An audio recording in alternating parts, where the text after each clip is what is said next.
Welcome to Master the Game. I am Juice. Today's question for RPG a Day, Day 17, is the best compliment you've ever received while gaming.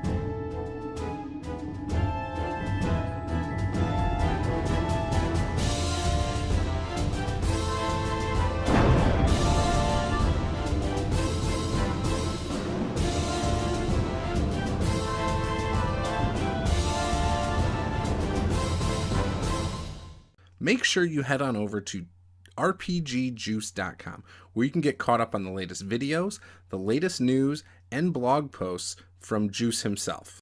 So this one, for me, there's a story that kind of goes with this, and I've told it before. It goes back to a campaign I ran for a home group, and it was our first session, and was easily my most frustrating session to ever run.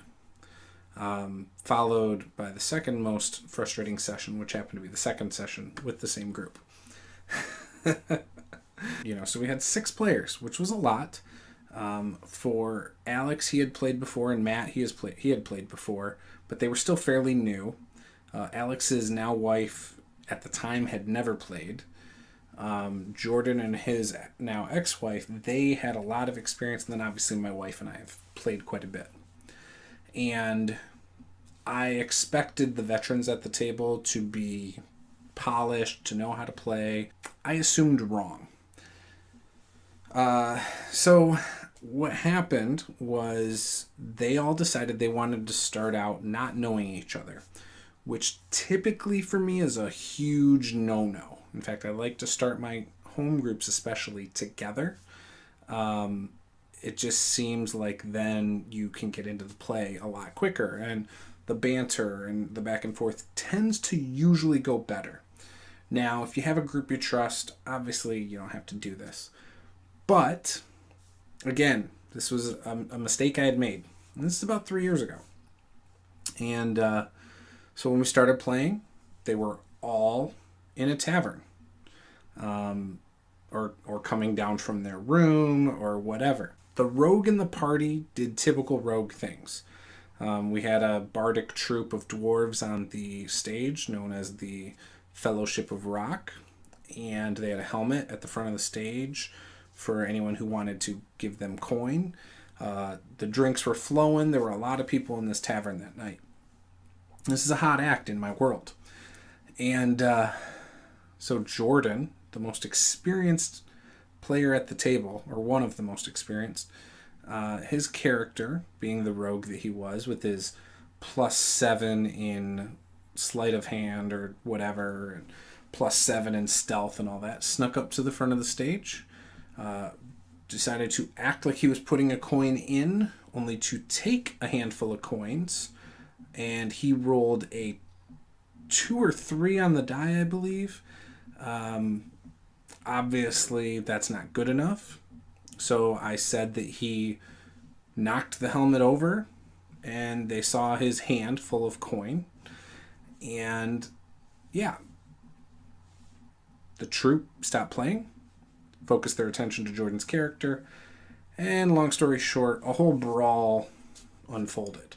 Now, some of the player characters, in fact, all the player characters tried to stay out of it, except for Jordan's wife's character, a bard, a half-orc bard who was absolutely not charismatic at all, who tried to talk their way out of it and convince the dwarves to give the guy a chance.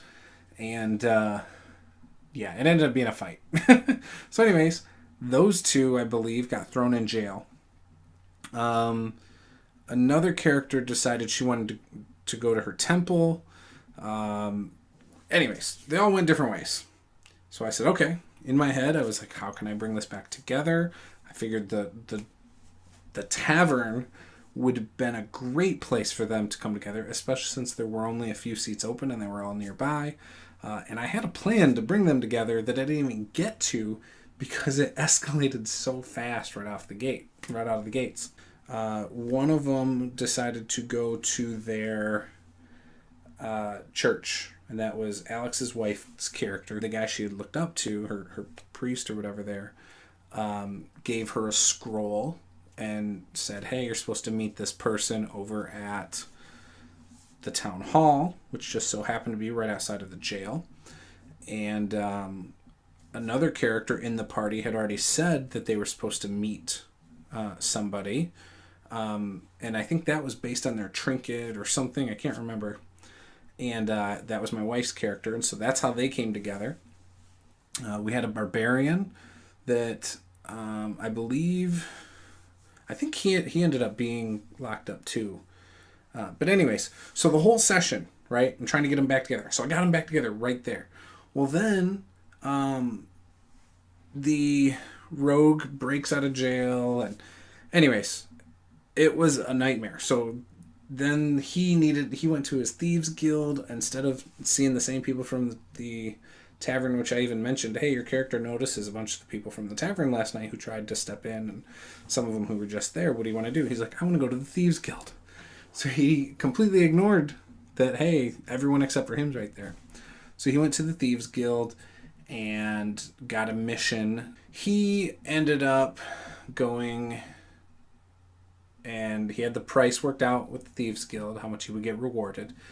And he went and negotiated with each player character at the town square and worked out a different arrangement with every single person, which came back to bite us in the second session, but worked out a different price with each person, and then they went on their merry way. After this session, the thing that was the compliment of it all was the rogue. Jordan asked me, he said, did you plan the session that way? Because it felt really good, like you had it all planned out. And I was like, no, you guys didn't do a single thing that I had planned at all. In fact, we did, like, the very first scene that I was planning was all there, and they took a 180 5 seconds into it. So nothing I planned happened in that session. And so I had explained that to him, and he was just blown away. And it was a big compliment because he had played for so long, and for him to say it felt like I had all this planned out and stuff, it made me feel really good that I improv'd well enough that he thought that. And some of the other players did too. Now, after the first session, Alex and his now wife, Alex was fine with it, but his wife didn't seem to like it, but was willing to give it a second chance. And so we played a second time, and again, the most experienced couple at the table, other than my wife and I, again, it was kind of difficult.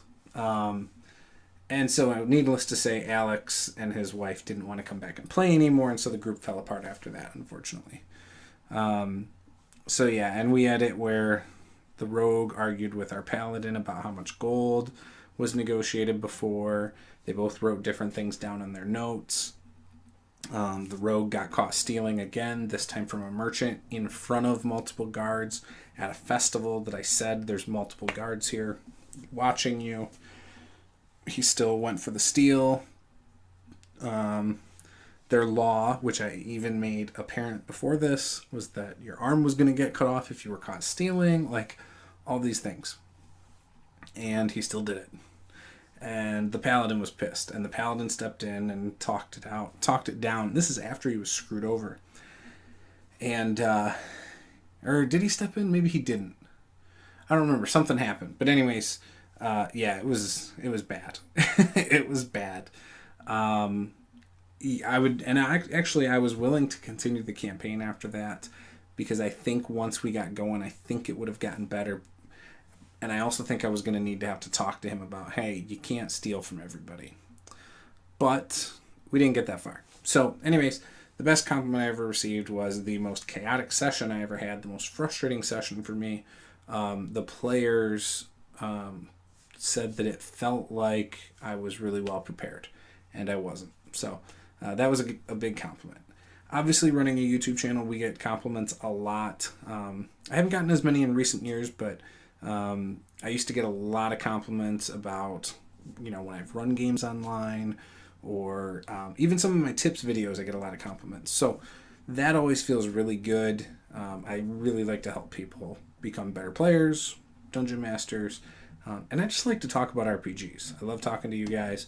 So, with that in mind, what is the best compliment you have received, and what is the most chaotic game session you've ever run or played? Did it feel like the DM had it under control? Did it feel like the players were working against you? Leave that in the comments below. I would love to hear about it.